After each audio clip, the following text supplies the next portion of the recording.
What's good, Commanders fans, man? This Myles Garrett on these Radio Row interviews at the Super Bowl, man, this just shows that we are a legit destination, that this franchise has been turned around, man. And Jaden Daniels is a huge part of that. He's at Radio Row as well for the Super Bowl, getting interviews and stuff like that, doing podcasts and whatnot, and was at the honor show last night. But the fact that these interviewers, Mina Kimes, this guy from Sports Illustrated, I don't have his name, but he is a former NFL player. He said he played for the Cowboys. And he was like, he brought it up unprompted. Like, he was like, I see what's going on. You know, would you like to play for the Commanders? And then Myles Garrett starts giggling and laughing and smiling and whatnot. I probably will not show the clip, but I probably will put up like a picture, and then it will show like the subtitles of the Commanders under like the caption, and him giggling and getting, you know, him getting red in the face and basically flirting with the idea about playing with the Commanders. And this guy, he was like, yeah, I hate the Commanders. He said, I hate the Commanders, but I see what's going on. Would you like to play for the Commanders? And then Myles Garrett says, I've thought about the squads that could use a guy like me. Cool. I think the Commanders are amongst them. Cool. I think they need a pass rusher. I think that's something that they dearly missed in the playoffs. In some of their big games, I feel like I could fill that role. And he saw it firsthand. He saw what Jaden Daniels did to him. He had, 0 sacks, 0 tackles, 0 pressures, I believe, as well.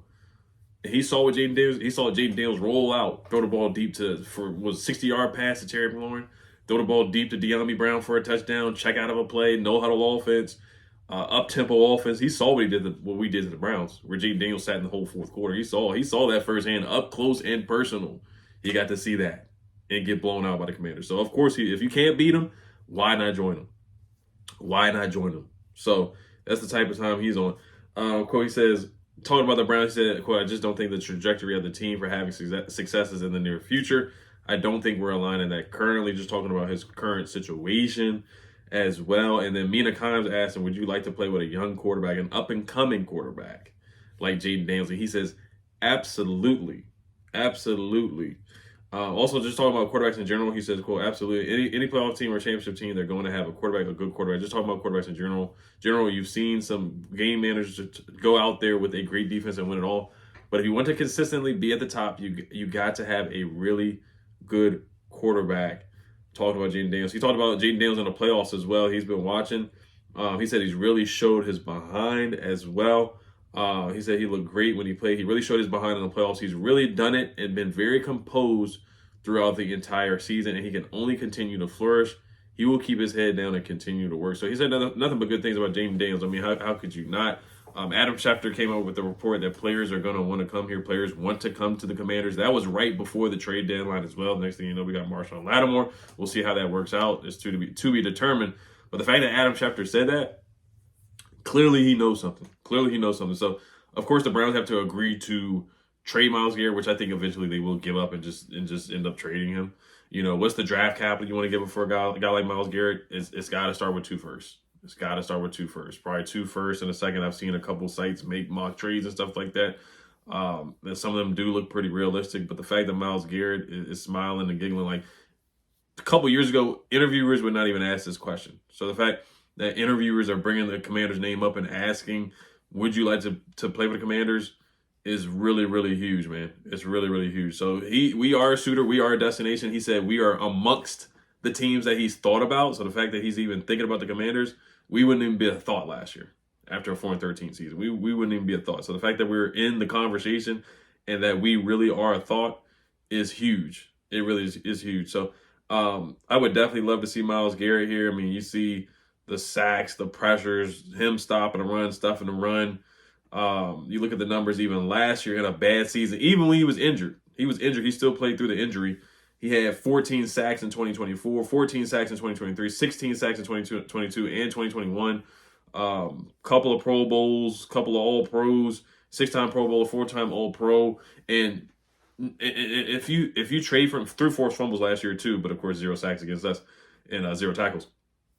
But of course, if you get him 6'4", 272 pounds, 29 years old, there's the clip of him just like, you know, doing in and out crossovers, just playing around. He still gets a sack on Joe Burrow. That's just how dominant Myles Garrett is. And he's going to command double teams. He's going to make the whole defensive line better. And it doesn't stop you there. I still feel like you can go ahead and sign a guy like Khalil Mack on a 1-year deal and pair him with Myles Garrett. And you don't want to let divisional rivals get a chance of getting Myles Garrett, because we know other teams are interested. You see other teams recruiting him, other teams like even the Bills, the Lions. Deion Dawkins has been recruiting Myles Garrett even during the season. That is tampering in some ways, but other teams have definitely been talking to him, and Jaden's there, so I think they definitely need to have a conversation, just get to know each other a little bit. I think that doesn't hurt at all. But the fact that Myles Garrett is just gushing and blushing, talking about the Commanders, 83 pressures last year, which was first among edge rushers, 92.3 overall PFF grade, which was second among edge rushers, run defense grade, which was 11th among edge rushers with a 78.4 run defense grade. So here are some of the mock trades that I have seen ML Football. They put out, let me find the trade that they put out. I'll probably put it up on the screen here real quick, and you guys let me know what you guys think. Is it too much? I know some people are against it. The majority of people that I've seen, like even John Keim has tweeted out, yeah, he would be a great target, potential target. He tweeted that out. So the trade that they have for us is the Browns would get our first round pick in 2025, second round pick in 2025, fifth round pick in 2025, and a sixth round pick in 2025. I think that's honestly the best trade that I've seen. That was from ML Football, where you only give up one first. You only give up one first. You give up a first, a second, a fifth, and a sixth. You get Myles Garrett and a sixth round pick. Sign me up for that ASAP. You don't have to give up two firsts. You just give up a first and a second. You still have your third. You still have your fourth.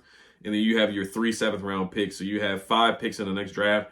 And then Myles Garrett is the equivalent of 2 first round picks anyway. Would you rather draft Mike Green in the first round or have Myles Garrett? You can look at it that way. Would you rather draft Shamar Stewart from Texas A&M or Luther Burden from Missouri or Emeka? And those guys might not even be there at pick 29 because we're picking late. So you got to factor that in as well. If we had like a top, like when we've been bad the past couple of years, if we had a top 10 pick or a top 5 pick or the second pick of the draft, where and we were like in the situation last year, of course we'd probably just keep that second pick of the draft. But now since we have the 29th pick of the draft, to me it's expendable. And then the next years down the line, we're gonna have at least a bottom 10 pick, bottom 5 pick for the next 5 years. So you think of it that way, and it's definitely worth it. He still has a lot left in the tank at 29. He'll probably play in the league. Look at Khalil Mack. Khalil Mack was traded around that age. He's still balling right now. So he still has a lot left in the tank, and he's still playing at a defensive player of the year caliber right now. So adding him to the defense, man. Let me go over one more trade too that I wanted to bring up that I did see. It was Myles Garrett and a 2025 first and a 2026 first. So you still keep like your second, your third, fourth round picks for the next couple of years. That one I wouldn't be too mad at because you would still have your second and your third and fourth and fifth. So you only give up first. You don't give up any players. The Browns probably don't want any players anyway. But you keep your second and third and whatnot. You still can parlay like a second and a third and move up into the first if you really, really see somebody that you like in the 2025 draft or in next year's draft. You want to move up into the first and get somebody.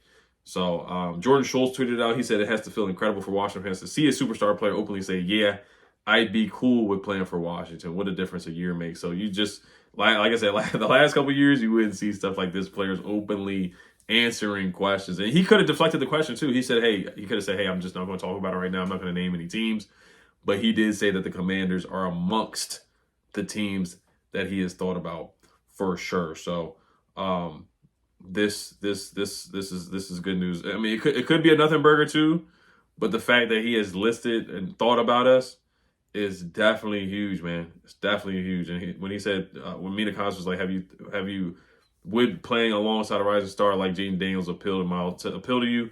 He said, "Absolutely, absolutely." So, all right, you guys let me know what you guys think. As always, you guys let me know what you guys think about Myles Garrett. Yeah, he said, "I think they need a pass rush. I think that's something they dearly miss in the playoffs in some of their big games. I feel like I could feel that role." So he definitely knows what's going on in Washington. He definitely knows what's going on. So, all right, you guys. As always, you guys let me know what you guys think. Left hand up. Hello, Commanders. Peace. Oh, yeah, y'all. I forgot to say that Joe Witt Jr. also was on the coaching staff while Myles Garrett was with the Browns as well. So that is a connection there. He was the pass game coordinator or the cornerbacks coach. Something had to do with the secondary for sure. So there is a connection there. It may not be the super strongest connection, but hey, any connection you can take, I'll take it. So that could be, we can't tamper or nothing like that, but that could be a connection right there. All right, you guys. Hello, Commanders. Peace.